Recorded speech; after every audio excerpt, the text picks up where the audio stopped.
Seigneur, tu puisses nous parler, tu puisses nous rappeler par la puissance de ton Saint-Esprit.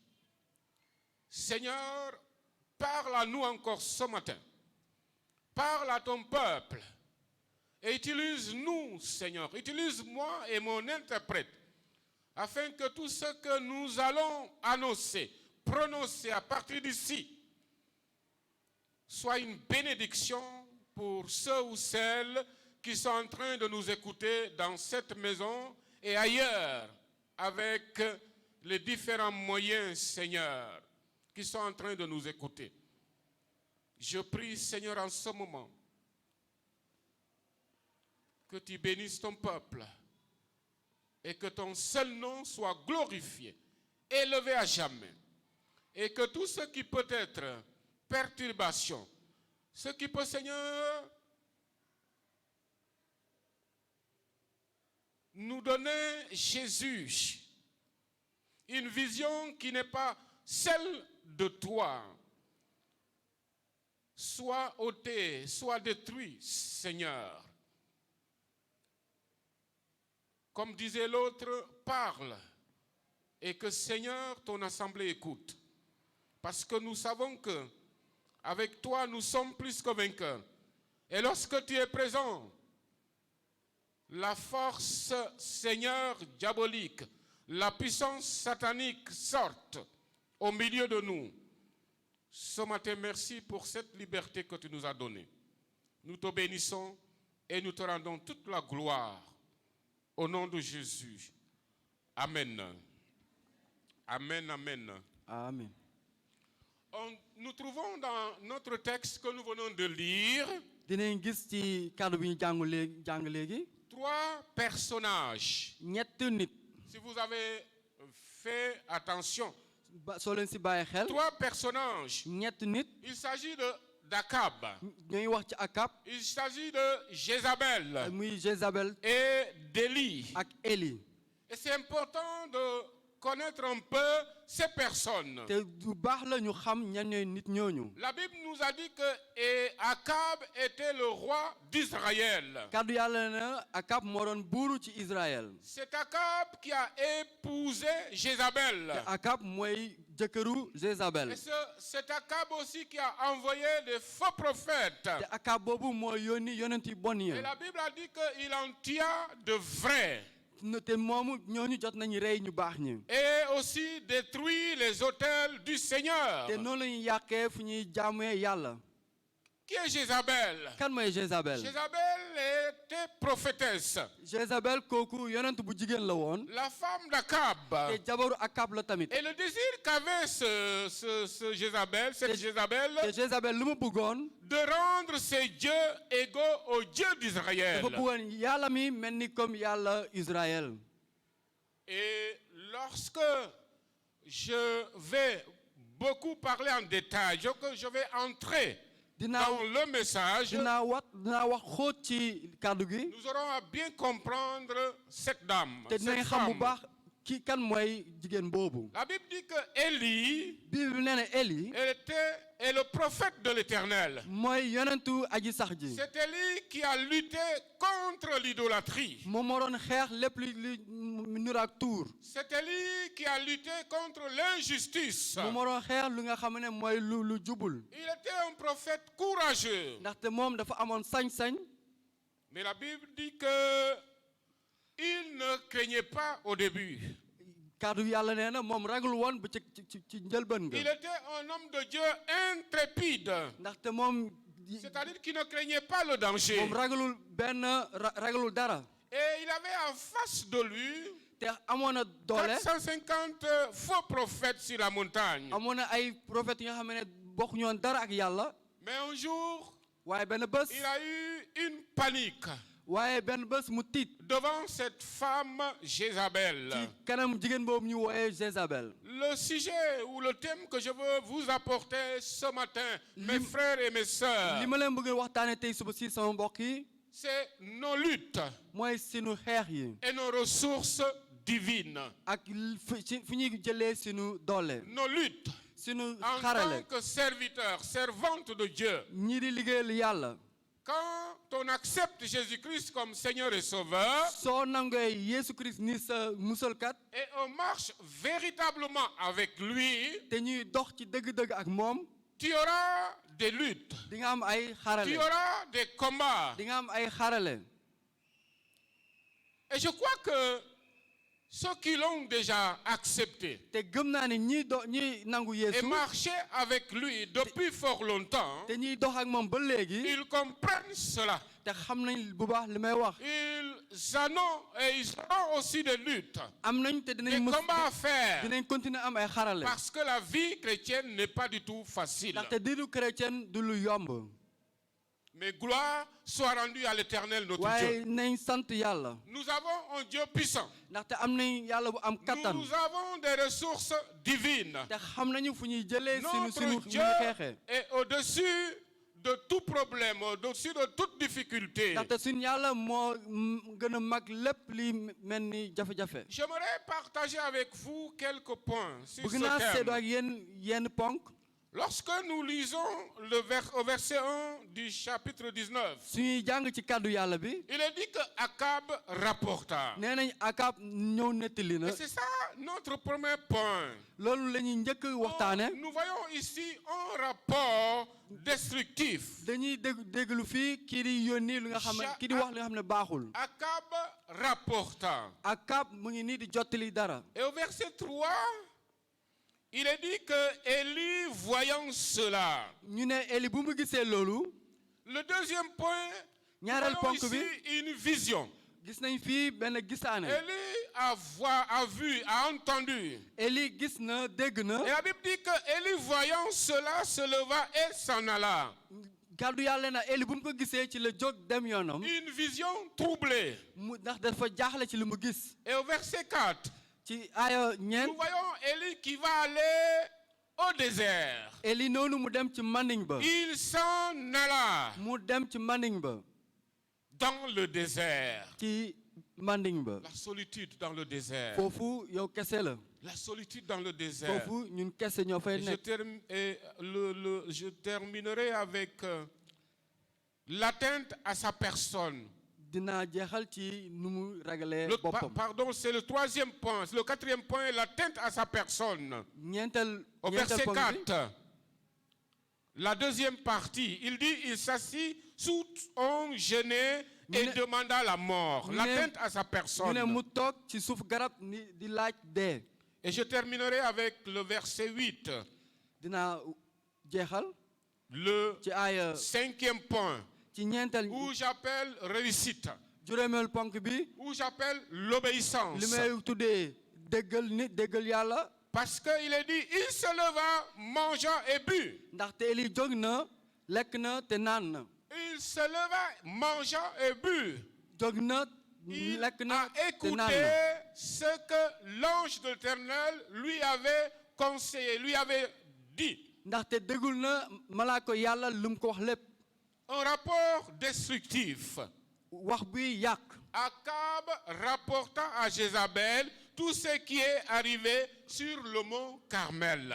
Akab noonu wax na Jézabel lépp lu xewoon ci mont Kaba Quand j'étais en train de lire ou de relire cette histoire, bi ma toogoon di jàngaat xibaar bi je dis, mais pourquoi Akab waaw lu tax Akab moom n'a pas raconté nettaliwul ce que le Dieu Tout-Puissant li aji sax ji avait déjà fait, li mu def ba le noppi miracle qu'il avait accompli mooy kéemaane bu mu def ba pare devant toutes ces foules, lépp li mu def ci kanam nit ñoo devant ñëpp ces faux prophètes. li mu def ci yonent yi bon yëpp Pourquoi il n'a pas raconté cela? lu tax moom nettaliwul loolu Mais la Bible dit qu'il raconta tout ce qu'avait fait Élie. waaye dafa nettali lépp lu Eli Et defoon c'est bon de savoir ce que Élie avait fait. baax na lool ñu xam lan la Eli def Parce que je disais que c'est bon de lire le chapitre 18 moo tax ma ne leen baax na ngeen jàng kàddu yàlla bi ci jiitu d'un roi. Parce qu'il est dit que Élie a prié à son Dieu. nee nañ Eli ñaan na yàlla Et que le feu est descendu te safara jóge ci kaw du asamaan wàcc ciel. Et ce feu a consumé l'holocauste d'Élie. noonu safara bi lekk lépp nekkoon ci suuf Il n'a pas, le sacrifice d'Akab n'a pas été consumé. ndaxte sarax Akab moom mujjul am lu mu bëgg. Dans le verset 18, suñu xoolee ci nous aaya le voyons. fukk ak juróom-ñett. Parce qu'il était au mont Carmel.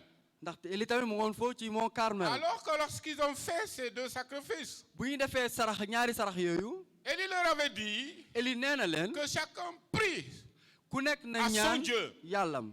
pour que le feu du ciel descende. ndax safara bi jóge ci kaw asamaan wàcc.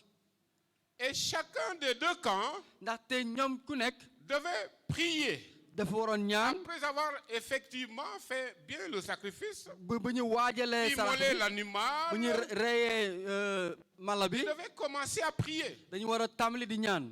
Et l'autre camp, le camp d'Akab, a commencé waa Akab ñoo njëkk tàmbali. à demander à leur Dieu, ñu laaj en seen train de prier pour seen que yàlla. le sacrifice soit consumé par le feu. ñu ñaan ngir safara bi wàcc ci kaw sarax bi. Ils ne devaient pas trouver du feu ailleurs. waruñu jëlee safara feneen. Mais c'est chacun, son Dieu devait envoyer ku nekk yàlla moo waroon yónni safara le bi. feu moo war a yónni pour safara que bi le sacrifice soit consumé. ngir sarax bi mën a nekk. Et la Bible dit que kàddu yàlla nee na. lorsque les faux prophètes ont prié, Akab et toute sa troupe ont prié. Akab ak yonent yi bon yi mu àndoon yëpp bu ñuy ñaanee ba Du noppi. matin jusqu'à midi, ci suba si ba midi. ils n'ont pas reçu de réponse. jotuñu benn tontu. Et il leur a dit, mais continuez, continuez. Eli ne wéy leen ci loolu bokk. Peut-être votre Dieu a voyagé. mu naam seen yàlla dafa Peut-être il ne tukki. vous a pas entendu. mu naam tam déggu leen. Mais finalement, il n'y a eu aucune réponse. waaye ci njeextal bi ñoom jotuñu Et il benn leur a tontu. dit, laissez-moi essayer. Eli ne leen bàyyi leen ma Je def vais man. prier mon Dieu. man dinaa ñaan sama yàlla. Et il va leur montrer la différence. noonu mu wan leen lan Parce qu'il y a eu, leen wutale.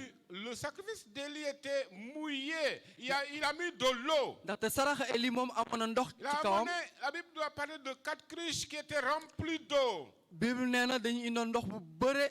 Et ils ont rempli, ils ont mouillé le sacrifice. ñu sotti ko ci kaw sarax bi. Une fois, 2 fois, 3 fois. ñeenti yoon ba Et ñeenti l'eau yoon. coulait. ndox bi sax dafa doon walangaan. Ils ont vu cela. ñoom ñëpp gis nañ loolu. Vous savez que s'il y a de l'eau, ñu xam nañ bu baax su amee ndox. quel que soit l'objet, ak lépp et qu'on mbir veut lu mu doon. allumer, te ça nga bëgg sera ko un peu taal. difficile parce que c'est dina metti mouillé. lool ndaxte dafa Mais tooy. Élie a dit, maintenant je vais prier mon Dieu. waaye Eli moom dafa ne dinaa Et ñaan le sama yàlla. Dieu d'Élie a envoyé le feu du ciel. yàlla Eli mu yónnee safara ci kaw La asamaan. Bible dit que le sacrifice d'Élie était consumé.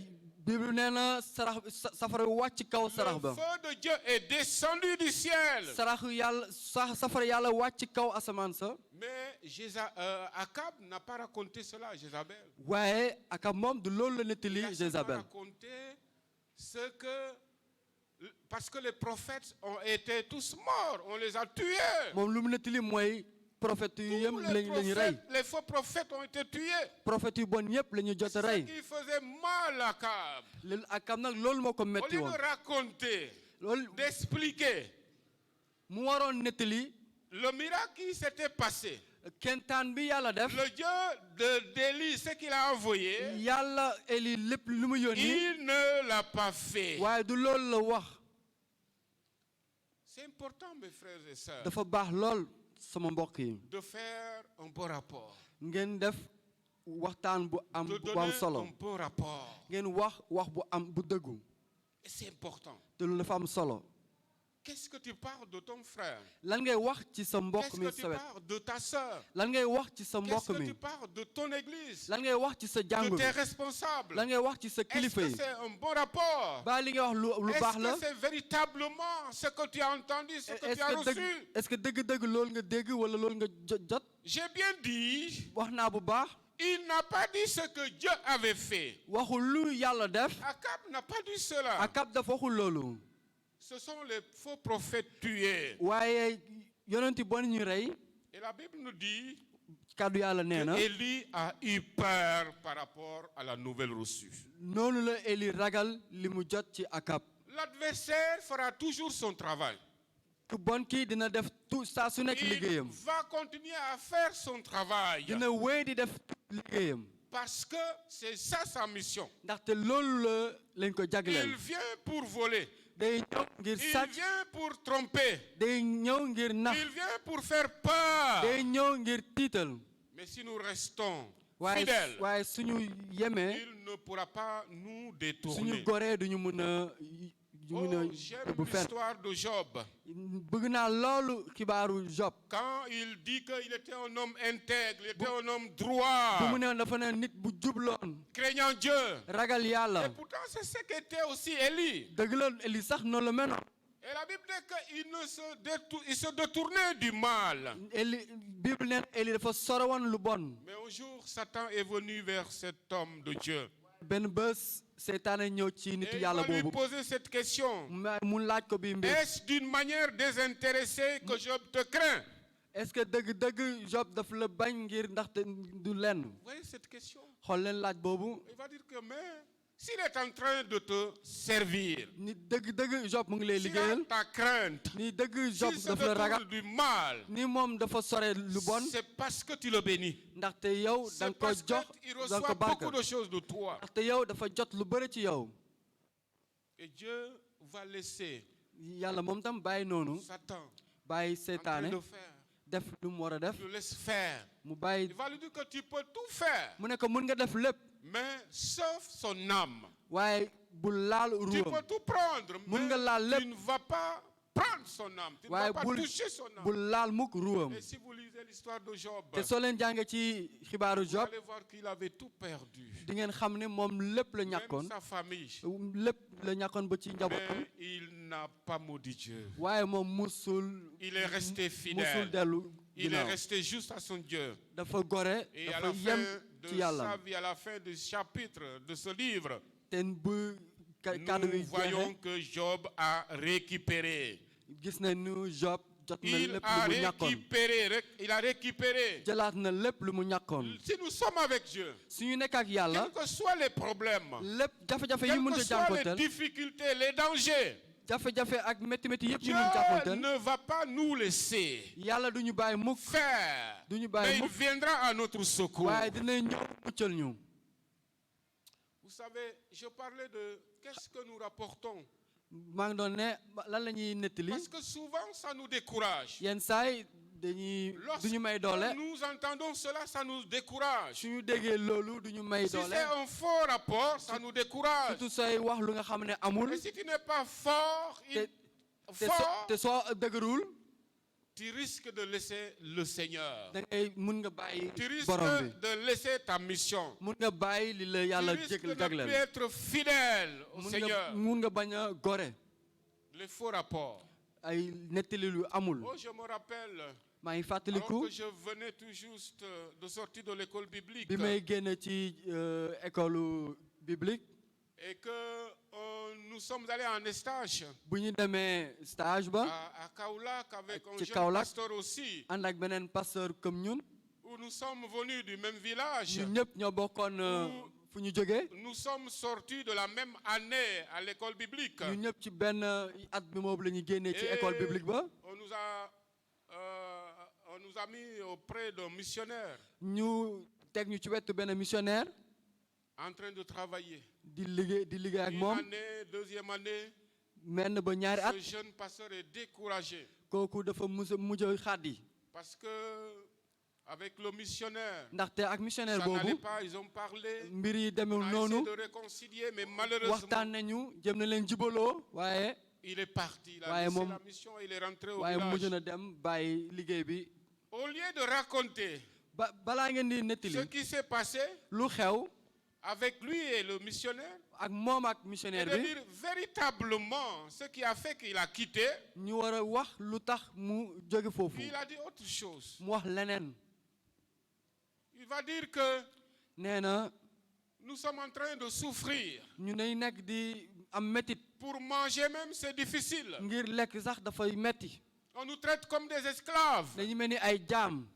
Et c'est à cause de cela te loolu moo tax que j'ai quitté. man ma jóge fii C'est à cause de cela loolu moo tax que je ne suis plus pasteur. man tam nekkatuma pasteur Ce que je suis en train de vous dire, li ma nekk di leen di nettali nii j'ai vécu cela, j'ai vu cela. man mi dund naa ko gis Personne naa ko ne m'a raconté, ne me Quel- l'a raconté. kenn nettaliwu ma ko Mais moi-même, j'ai vécu cela. man ci boppam man maa ko dund Et vous vous rendez compte? gis ngeen loolu de Lorsque tes parents entendent cela, léegi say jaboot suñu déggee tout loolu le village savait que nous deux, nous sommes allés à l'école biblique. waa dëkk ba ñëpp xam ne ñun demoon nañ ci Tout école le biblique village savait que nous sommes revenus et nous sommes à Kaolack en train d'étudier, waa en dëkk ba train ñëpp de prêcher la parole xamoon de ne Dieu. ñun mujj nañ doon ay pasteur Donc quand ils voient l'autre retourner, suñu gisee keneen kii moom ils vont dellu se demander. dinañ ne ah Et mes parents s'inquiétaient. sama mbokk yi dañ doon Ils jaaxle s'apprêtaient à venir aussi pour me prendre. dañu bëggoon sax ñëw Parce jël si ma qu'ils disaient que si notre fils Ah. aussi souffre comme le monsieur, Si le nous- pasteur suñu doom ji tam a expliqué, nii da doon am nous allons, Ni kii mu ko nous waxee. allons chercher notre fils. ah ñun tam dañuy dem Que jëli lui suñu aussi doom retourne. génne ko Vous foofu savez, quand on est sincère avec Dieu, xam ngeen bu baax suñu et déggoo qu'on ak yàlla travaille avec lui, te suñu liggéey ak moom Dieu tamit te parle. yàlla day wax ak yow Dieu te parle par son esprit. yàlla day wax jaarale ko ci xel mu sell mi Et pendant que le monsieur est parti, noonu bu kooku di 2 demee jours après, ci ñaari bés je ci stop sentais quelque chose. ma doon yëg lu L'esprit me disait, mais il faut aller au village. xel mu sell mi ne ma Il faut da nga war a aller. dem Il dëkk faut ba aller. da nga war a dem Effectivement, j'ai tout fait pour partir. noonu def naa lépp ngir dem Quand je suis arrivé, bi ma egsee ma mère, lorsqu'elle m'a vu, elle sama était yaay bu ma joyeuse. gisee dafa kontaanoon Elle disait que daf doon ne quand Dieu envoie, yàlla su la yónnee c'est un proverbe en ma langue, c'est plus rapide que l'homme envoie. moo gën a gaaw ngi nit su la yónnee C'est plus rapide. Parce que nous, on s'apprêtait à venir pour te chercher. ndaxte ñun sax dañu bëggoon ñëw Par jël si rapport la à ce que nous avons entendu. ak jaare ko ci lépp lu ñu déggoon Mais gloire à Dieu que tu es arrivé. ñoo ngi sant yàlla Il ngir reste yaa ngi les fi bagages. léegi des nañu jëli sa yére yi Et je bénis Dieu ce matin. maa ngi sant yàlla Parce que si je suivais mes parents, ndaxte su ma dégluwoon si sama je suivais jaboot le rapport que l'autre avait donné, su ma toppoon lii je crois beneen que je pasteur ne waxoon serais pas là aujourd'hui du ma nekk fii tey pour suba vous si apporter la parole de Dieu. ngir indil leen kàddu yàlla J'allais déjà laisser le ministère. mënoon naa Mais bàyyi je lépp bénis le waaye Seigneur. maa ngi sant borom bi Parce que quand j'ai parlé avec mes parents, ndaxte bi ma doon wax ak ils sama m'ont compris. waajur yi ñoom Parce que dégg dès dégg le nañu ma début, je leur avais dit que j'ai choisi de servir le Seigneur. ndaxte man wax naa leen ci njëlbeen nga Quels man que dama soient tànn les problèmes. dama tànn Et je liggéeyal sais yàlla que le Dieu que je suis en train de servir, ak jafe-jafe yëpp yi ma mën c'est a un am Dieu fidèle, c'est un Dieu riche. ndaxte yàlla bi may Et il me liggéeyal donnera au temps ku opportun gore la ce dont j'en aurai besoin. bés bu jotee dina ma jox li mu war Et a am je leur ai rappelé cela. te man fàttaliku naa leen ko loolu Souvenez-vous, dès le début, nee naa leen je fàttaliku vous ai leen dit que Dieu m'a appelé. nee naa leen yàlla ci Et boppam ma moom mu mère woo m'a dit que si c'est comme ça, ah sama yaay ne ma ah ni noonu la retourne. mun nga dellu Et c'est comme ça que je me suis retourné. noonu moo tax ma C'est pour dellu vous dire que les faux rapports ngir wax leen nekk li ñu amul peuvent détruire. mun na yàq Peuvent détruire. mun na yàq Je vais finir avec ce point. ngir jeexal ponk bi Il y a un frère am na beneen mbokk que j'ai beaucoup aimé, que nous avons beaucoup ki travaillé, nga xam ne ki ma sopp que lool je l'ai aidé parce que je savais qu'il était appelé de Dieu. doon naa liggéey ak moom te parce que xamoon naa ni kii yàlla moo ko Et woo nous avons beaucoup travaillé au niveau du temple ñun évangélique. tamit liggéey na bu baax ci jàng bu ma nekk Et finalement, waaye ci mujjal ba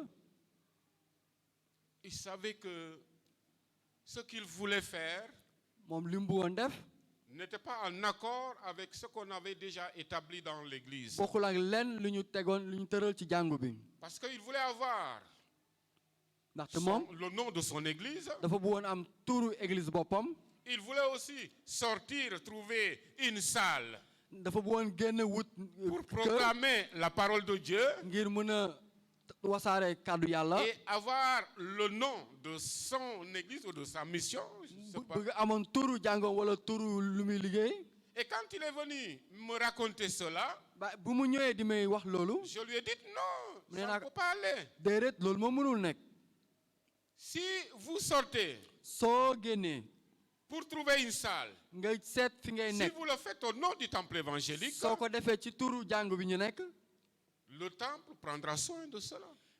jàngu bi ci boppam Nous moom allons moom travailler ensemble. jàngu ci boppam mooy liggéey ak yow Mais si toi-même tu veux travailler, tu veux nous écarter de nous, waaye soo ñu bëggee bàyyi nag tu veux faire ta propre mission, bëgg nga doxal sa bopp ça ne peut pas aller. boobu moom du mën a L'Assemblée de Dieu ne travaille pas comme ça. assemblée yu Dieu moom duñ liggéey noonu Et je lui ai parlé sérieusement. te waxaan ak moom ak jekk ak teranga Il dit, laisse-moi, je vais prier. mu ne ma bàyyi ma dinaa ñaan Voir ce que Dieu va m'orienter, va me dire. ma xool yàlla fi Il may est yóbbu revenu, il dit qu'il faut qu'il parte. mu dellu si ne ma ah man dama war a C'est dem comme ça que le frère est parti. noonu la mbokk boobu Et demee aujourd'hui, ceux qui le rencontrent, léegi ñëpp ñu koy lorsqu'ils lui disent, gis mais pourquoi tu as quitté le temple, ils vont dire que suñ ko laajee lu tax nga le jóge foofu pasteur m'a chassé de mu ne ma l'église. pasteur ci boppam moo ma dàq ci jàngu bi C'est ce qu'il rapporte. loolu lay nettali Il m'a chassé de l'église. daf ma dàq ci jàngu ba Je regrette. man ne maa ngi C'est pas ce qu'on avait dit. du loolu la ñu waxtaane woon C'est pas ce que je lui avais parlé. du loolu la ñu waxtaane Le woon faux rapport, wax les faux wax lu amul témoignages détruisent mes frères seede et mes seede bu sœurs. amul day yàq Une vision troublée.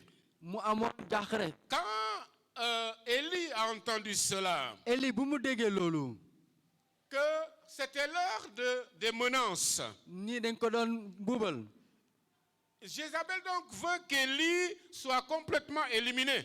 Jézabel bëgg na ñu rey Eli Elle a voulu que Élie soit tué, bëggoon Eli ñu rey Eli malgré la démonstration éclatante ak lépp lu Eli defoon du mont Carmel. fee ci Mont Carmel Jézabel s'obstine. Elle persiste. Jézabel muy wéy ci lu mu ci xalaat Elle jura même de se venger. mu waat ni dina Et la fayu Bible dit que Élie tomba dans la peur. Bible ne Eli ragal Il a pris la fuite. mu daw Et il est allé vers Horeb, vers la montagne de Sinaï. mu daw dem ci montagne Sinaï ba Et là-bas, qu'est-ce qu'Élie a demandé? La mort. foofu Eli laaj Il mu dee demande à Dieu de mettre fin à sa vie. mu laaj yàlla rey ma Nous voyons ici un homme extrêmement découragé. ñoo ngi gis ki nga xam ne dafa tiitoon Une vision à travers des ténèbres. mu jaaxle lool Élie va tomber dans la peur. Eli jaaxle lool Je veux vous dire ce matin bëgg naa leen wax tey suba que si la peur est une arme de Satan. ndaxte tiit moom C'est une arme de Satan. tiit ganaayu Et nous devons beaucoup faire attention. te war nañ def Et à chaque fois que Dieu travaille, ndaxte saa su yàlla di liggéey l'ennemi est furieux. seetaane day mer Il sème le désordre. day yàq Il veut diviser. day bëgg xaajaloo Élie a vu cela, a entendu cela. Eli bu mu déggee bu mu gisee loolu L'heure des problèmes, l'heure des mu menaces. gis nii ñoo ngi koy tiital ñoo ngi koy xoxatal Oh, je veux te dire ce matin bëgg naa la wax tey que suba dans si ton ministère, te liggéey bi ngay liggéeyal yàlla dans ta famille, ci sa biir njaboot dans ton fi travail, ngay liggéey dans tes affaires, ci li ngay def tu dois beaucoup veiller. war nga def bàyyi xel ci Parce loolu qu'il y aura l'heure des ténèbres, il y aura l'heure des menaces. ndax dina am ay xoxatal yu Et bëre c'est à toi de faire beaucoup attention. yow mii yaa si war a bàyyi xel Et de garder ta vie chrétienne, ta vie avec le Seigneur. dund ak Yeesu Christ Si ces menaces arrivent, xoxatal yooyu su ñëwee laisse tout entre les mains de celui qui a tout pouvoir. bàyyi lépp ci loxo ki nga xam ne moo am bépp kattan Laisse tout avec lui. bàyyi lépp ci loxoom Ne pêche pas. bul baakaar Ne laisse pas le chemin de la vérité. bul bàyyi yoonu dëgg Mais écoute le conseil de Dieu. waaye dëgglu li lay Et yàlla di lay marche digal avec lui. te nga doxee Il y nga doxe ko aura l'heure des ténèbres. dina am ay bésu xoxatal Il y aura des menaces, mes frères et mes dina am ay sœurs. bés ñu lay tiital Mais reste ferme. waaye yow na nga dëggu rek Reste fidèle. yow rek yow na nga gore Oh, j'aime l'histoire des 3 amis de Daniel. bëgg naa xibaar bi wax ci ñetti xaritu Daniel la yi fournaise ardente. bi nekkee ci biiru On les fournaise a mis àndaat dans bi cette fournaise ñu dugal leen ci biir à safara ba cause de leur fidélité. ndaxte dañu gore Parce woon qu'ils ne voulaient pas servir d'autres dieux. ndaxte ñoom bëgg ñu liggéeyal Ils ne beneen voulaient yàlla pas s'agenouiller devant ces dieux païens. bëgg ñoon su jotul yàlla yu bon Et c'est à yooyu cause de cela te loolu moo tax qu'on leur a mis dans cette fournaise loolu moo ardente. tax ñu dugal leen ci biir safara bi Mais la Bible dit waaye kaddu nee na qu'il y kaddu yàlla nee na avait une quatrième personne. amoon na beneen ñeenteel nit ci biir Alléluia. Une ci quatrième biir personne qui safara était ba là. beneen ñeenteel nit ci Qui a biir fait que safara bi le feu ne pouvait rien faire. kii tax ba safara bi mënul woon def dara Le feu ne pouvait rien faire. safara bi mënul woon def Parce dara que Dieu était là. ndaxte yàlla mu ngoon Dieu foofu était là. ndaxte yàlla mu ngoon Et foofu Dieu les avait délivrés de cette fournaise ardente. noonu yàlla muccal leen ci safara ba Alléluia. ñu sant La borom bi solitude dans le désert. bés boo nekkee yow kenn kese ci manding ba Élie a pris la fuite. Eli daw na Il ne s'est plus souvenu moom fàttikulul sax de ce miracle sur la montagne de Sinaï. kentaan bu mu def ci Il ne s'est Sinaï plus rappelé de ce que Dieu avait fait dans sa vie, dans son moom ministère. fàttalikul sax li ko yàlla defaloon La Bible dit qu'il est allé, il alla dans le désert. Bible nee na dafa daw dem ci Et manding ba après une journée de marche, bu mu toog benn bés di dox nous connaissons ce que le désert signifie. ñun xam nañ lan mooy mandiga Sans lu muy tekki habitation, amul kenn foofu sans rien, amul dara sans foofu personne. amul kenn foofu C'est inhabité. kenn dëkku fa Élie fuit Jézabel Eli daw Jézabel pour sauver sa vie. ndax mun a muccal Et il dundam demanda la mort. noonu mu laaj Il va dee. dire que ça n'est trop. mu ne lii doy na Après une victoire, ba mu amee ndam Élie en proie à la persécution.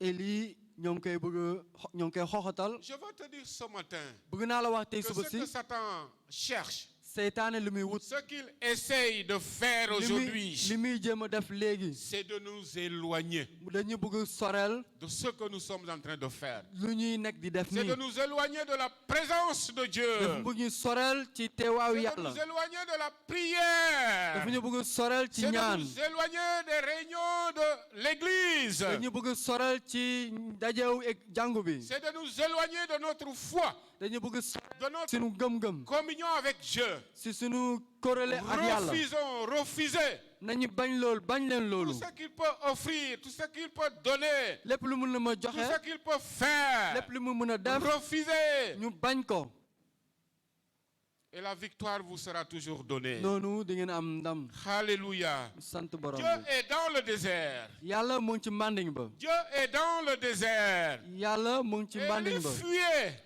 Eli da doon daw Pensez pas que Dieu allait le trouver là-bas. xamuloon ni yàlla dina ko fekk foofu Et par son ange, léegi mu jaarale ko ci Dieu malaakam révèle qui il est. yàlla wax Eli moom mooy Il kan révèle qu'il est celui qui nourrit.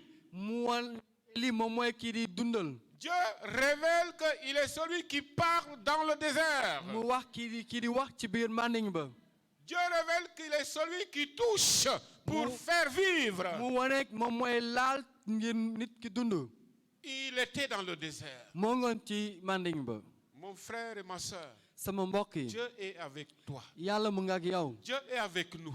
yàlla mu nga ak ñun Et là où tu peux être, fi nga mënta nekk sache que Dieu est avec toi. xamal ni yàlla mu nga ak yow Sache que Dieu est avec toi. xamal ni yàlla mu nga ak yow Oui, il sera atteint. dëgg la Eli nañ ko laal Au verset 4, suñu xoolee ci aaya il ñeent s'assit sous un genêt mu toog ci suuf garab et demanda la mort. mu laaj dee C'est assez. mu ne doy na C'est ce qui nous arrive souvent yenn saa yi def ñuy dal lorsque nous sommes dans des problèmes. suñu nekkee ci ay jafe-jafe Oh, je vais laisser le Seigneur. naa bàyyi Oh, je yàlla ne vais plus m'engager. naa bàyyi yàlla du ma mën a Parce def que ci liggéeyam jusqu'aujourd'hui, ndaxte ba je léegi cherche du travail, je n'en maa ngi trouve wut pas. liggéey aw ma dara Je cherche un mari. maa ngi wut Une jëkkër femme, je n'en maa ngi trouve wut pas. jabar te mënuma am Je veux voyager, mais c'est bëgg naa tukki impossible. waaye mënul nekk Dans mon service, sama fi may les liggéey gens sax me sabotent. nit yi dañuy Les def day gens wax lu bon ci disent man quoi que ce soit dans ma foi, par rapport à ma foi. yenn saa yi dañ may sonal ci sama gëm-gëm Oh, sois fidèle, sois yow na ferme. nga gore yow na nga dëggu Ils peuvent t'atteindre, mu nañ la laal mais Dieu sera avec toi. waaye yàlla dina Et nekk il ak va yow dire que je ne suis pas meilleur que les autres. Eli ne man gënuma ñeneen ñi sax Je ne suis pas meilleur que les ancêtres. gënuma ñi ma jiitu C'est assez. doy na En quelque sorte, il était fatigué par son combat suñu pour xoolee bu baax l'éternel. dafa sonnoon ci li ci Il xeexam était conscient de sa faiblesse, xam na bu baax moo amuloon mais kattan aussi de son manque de foi. xamoon na tamit ñàkkoon na gëm-gëm Élie est allé à bout. Il est allé à bout. dem na ba fu dooleem yem. Élie va perdre la vie de Dieu. bàyyi na fàtte na sax lu jëm ci yàlla. Il va refuser d'aller plus loin, plus en avant. day bañ dem fu sore. Il ne voulait plus confronter ou affronter les dangers. bëgguloon sax jànkutel benn mbir. Et sa marche serait un abandon. te nu muy doon def En mooy quelque daw. sorte, on peut dire qu'il a déserté sa mission. mun nañ ne moom sax dafa daw ci liggéeyam. Et c'est par crainte qu'il a déserté. te ragal moo tax mu wàcc ci liggéeyam. Oh, mon frère, je le redis encore, ma sama mbokk yi soeur. maa la koy waxaat. Il peut vous arriver un jour mun na leen dal. d'être fatigué, ngeen sonn. d'être chrétien. ngeen nekk ay J'ai chrétien. vu des gens comme ça. gis naa nit yi Oh, mel je suis noonu. fatigué man dama sonn. d'être chrétien. ni ma nekkee Je suis en chrétien. prison. dama maa ngi Je ne ci peux maa plus ngi ci faire ce que je pouvais prison. faire, ce que je faisais avant. mënuma def lépp li ma mënoon Mais mënoon c'est def. normal. waaye loolu lu am la. Et quand tu leur demandes, mais qu'est-ce que tu faisais avant? soo leen laaj la nga doon def. Ils te parlent des choses du monde. da lay wax li Je nekk ne ci veux biir plus àdduna. boire, je ne veux plus dem doon fumer, mënutuma naan mënutuma tox. je ne veux plus danser, mënutuma fecc dem aller fecc. dans les dancing. mënuma dem ci Je boîte ne yi. veux plus être emprisonné, bugguma ñu tëj ma. fatigué d'aider, dama sonn di fatigué de dimbal. prier, dama sonn di ñaan. découragé de suivre Dieu. dama sonn di topp yàlla. Ça arrive des fois. yenn saa day am. Mais ne nous disons pas ça, ne dis pas ça. waaye bul wax mukk loolu. Fatigué, bul wax da nga sonn. travailler pour Dieu, ngir fatigué liggéeyal pour yàlla. prier, fatigué pour sonn aider. sonn di ñaan. Demande Dieu, waaye ñaanal demande à yàlla. ton Dieu ñaanal sa de yàlla. te soutenir. mu jàppale la. Continue yow à wéyal. être fidèle au Seigneur. yow wéyal di Continue gore. à aider, continue à prier, wéyal di continue à ñaan. marcher avec le Seigneur. wéyal di dox ak yàlla. Ne refuse pas d'aller en avant. bul bañ mukk dem Parce fu sore que ak ton yàlla. Dieu est fidèle. ndaxte sa yàlla dafa gore. Ne renonce pas ton appel, mon frère, ma soeur. bul bàyyi mukk woo bi la yàlla Ne woo. renonce pas le service que Dieu t'a donné. bul bàyyi mukk liggéey bi la yàlla woo.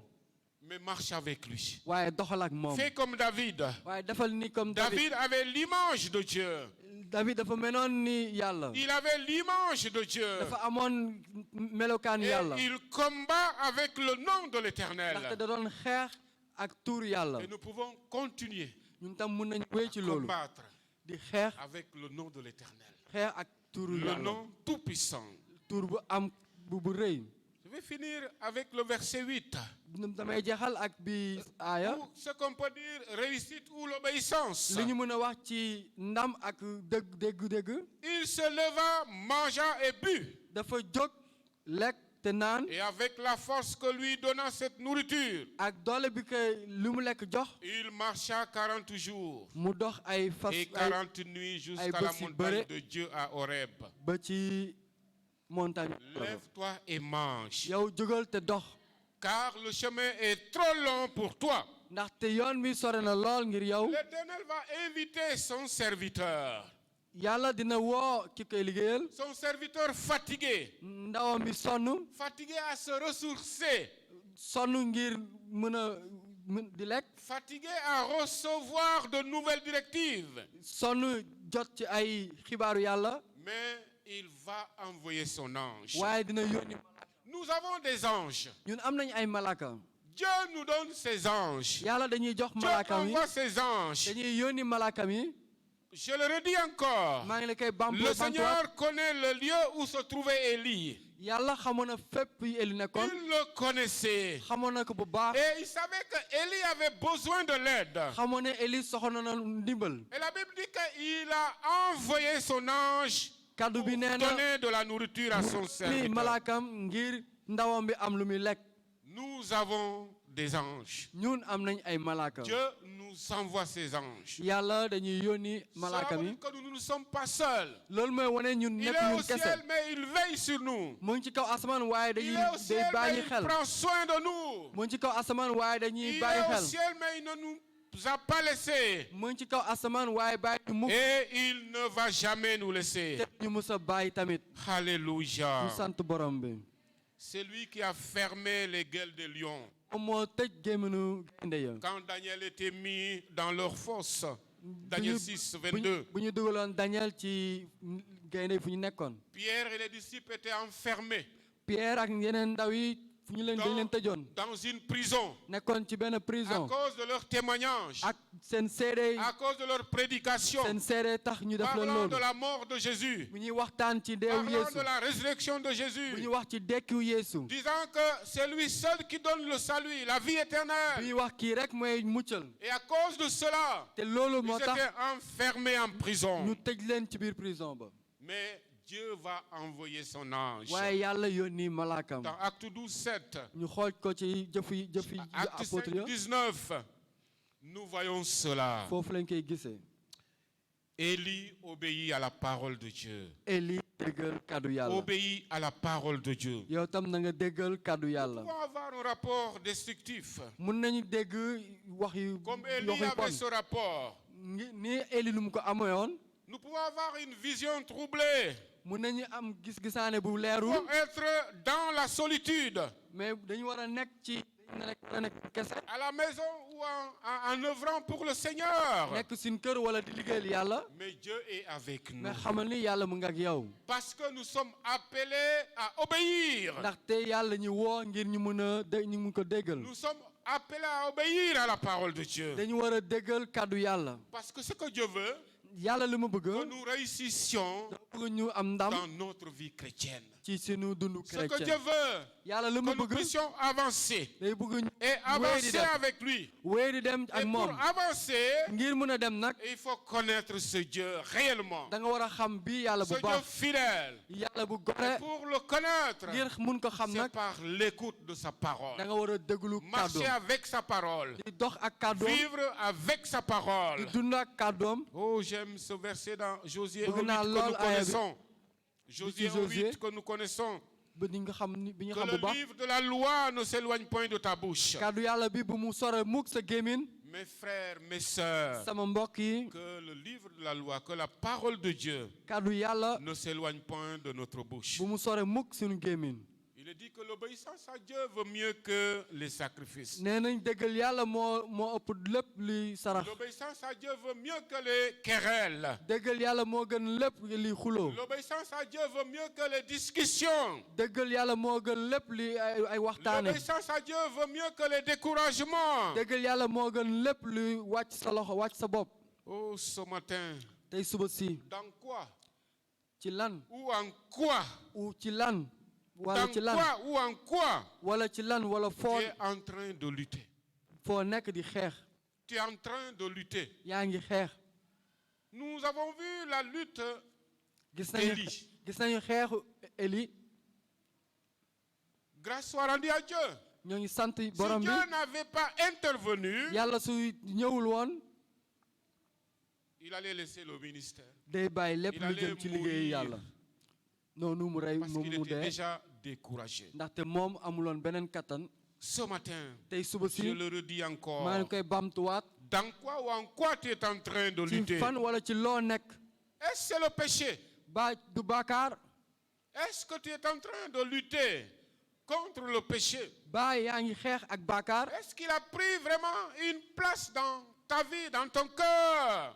dafa am fu mu toog ci sa biir Que tu xol es en train de lutter? ngay xeex ak moom Est-ce que c'est la persécution? wala dañ lay xoxatal Est-ce que c'est à cause de la persécution? wala da ngay jànkoonte À ay cause de ta jafe-jafe foi en Jésus? ak ni nga amee gëm-gëm ci Yeesu Ou parce que tu es en train de proclamer, de témoigner wala da nga nekk di séddoo à kàddu ceux yàlla bi qui ne croient pas en lui ak ñi ko xamul que tu es en train de lutter? loolu moo ngay xeex Est-ce que c'est la pauvreté? wala ñàkk mu ngay xeex Est-ce que c'est les manquements? wala ñàkk ngay Est-ce que xeex c'est la non-réussite? wala ñàkk ndam ngay xeex Est-ce que ce sont les attaques? wala nit lay sonal Est-ce que c'est la maladie, mes Voilà. frères, mes sœurs? wala feebar la Dans quoi ou en quoi tu es en train de ci lutter? lan ak ci fon fa looy xeex Je veux te dire bëgg naa la wax bi que tu mbir peux réussir. mun nga am ndam Tu peux réussir. mun nga am ndam Oui, tu peux réussir. dëgg la mun nga am ndam Oui, je peux réussir. dëgg la mun na am Oui, ndam nous pouvons réussir. dëgg la ñun ñëpp mun nañu am ndam Si tu te lèves de ta situation, soo jógee ci kaw ci si li nga tu nekk te lèves de cette situation que tu es en train de lutter soo jógee ci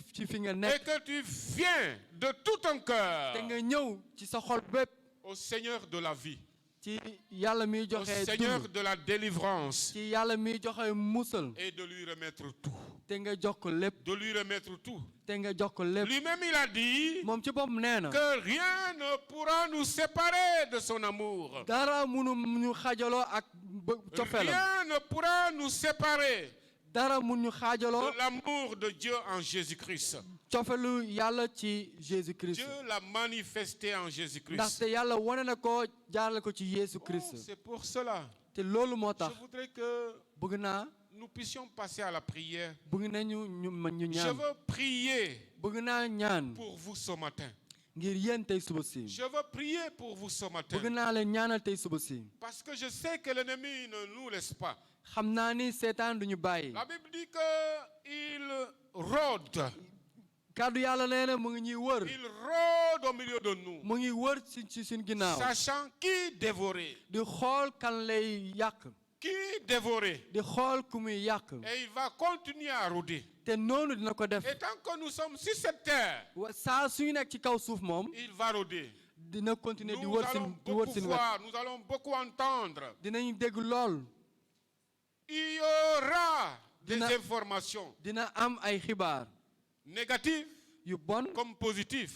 yu- Il y aura des rapports dina am ay nettali qui peuvent détruire yu mën a yàq si nous ne faisons pas attention. suñu deful nànk Mais lorsque nous sommes avec le Seigneur, waaye su nekk ak borom bi il nous donnera la force dinañu may kàttan afin que nous puissions s'en sortir. noonu ñu mun si génn Nous allons prier. dinañu ñaan Et plus tard, je vais demander à l'équipe de louange te de nous chanter ce chant qui dit « Il agira. Ma vie est entre ses mains. » Mais nous allons prier pour la parole de Dieu. dinañ ñaan ngir kàddu yàlla bu ñu La dégg parole que nous avons entendue. kàddu yàlla bu ñu dégg tey Est-ce que nous pouvons élever nos voix et que nous puissions prier? Que la parole de Dieu demeure, que la parole de Dieu que nous avons entendue puisse porter beaucoup de fruits dans notre kàddu vie. yàlla bu ñu dégg mu am meññeef Seigneur, yu nous baax nous approchons de toi en ce moment et nous voulons te remercier pour le temps que tu nous as donné pour que nous puissions écouter ta parole. Ta parole, comme l'a dit le psalmiste, est une lumière. Ta parole est une lampe à nos pieds, une lumière sur notre sentier. Et Seigneur, nous l'avons proclamé, nous l'avons publié, nous l'avons parlé, Seigneur. Je prie que là où cette parole est arrivée, Seigneur, qu'elle puisse porter beaucoup de fruits. Que ces cœurs qui ont reçu ta parole, que ce qu'il apporte, que cette parole apporte un changement radical, une transformation, Seigneur, radicale. Au nom de Jésus, que l'Esprit de Dieu, l'Esprit de vérité, puisse toucher, convaincre. Seigneur, encourage mon frère, encourage ma soeur dans tout ce qu'il est en train de faire, afin que lorsqu'il va recevoir, Seigneur, des rapports destructifs, lorsque, Seigneur, il sera atteint par sa personne, atteint par ce qu'il est en train de faire, qu'il reste fidèle à toi, qu'il marche avec toi, au nom de Jésus. Oh, ce matin, nous allons prier. Je disais quelle est ta lutte ce matin? Quelle est ta lutte? En quoi tu es en train de lutter? Dis-le au Seigneur. Parle au Seigneur. Il est là pour te secourir. Il est là pour venir auprès de toi, pour t'aider. Il est là pour te délivrer. Dis au Seigneur, je suis fatigué de cette lutte. Je suis fatigué, Seigneur. Viens à moi, touche-moi, conduis-moi. Il va envoyer son ange. Il va envoyer son esprit. Et il sera à côté de toi pour lutter avec toi. Pour lutter avec toi. Et la victoire est à notre Dieu. Dis-lui seulement que, Seigneur, voilà ce qui me gêne, voilà ce qui fait que je veux, Seigneur, me donner, je veux me consacrer, mais à cause de cet obstacle, à cause, Seigneur, de cette personne, parce que même les personnes peuvent nous empêcher à travailler comme il faut, peuvent nous empêcher à se donner complètement au Seigneur. Prie cela, dis cela au Seigneur, parle à lui. Alléluia. Seigneur, tu entends mon frère, tu entends ma soeur ce matin sur le sujet sur lequel il est en train de lutter, Seigneur. Oh, ça peut être le péché.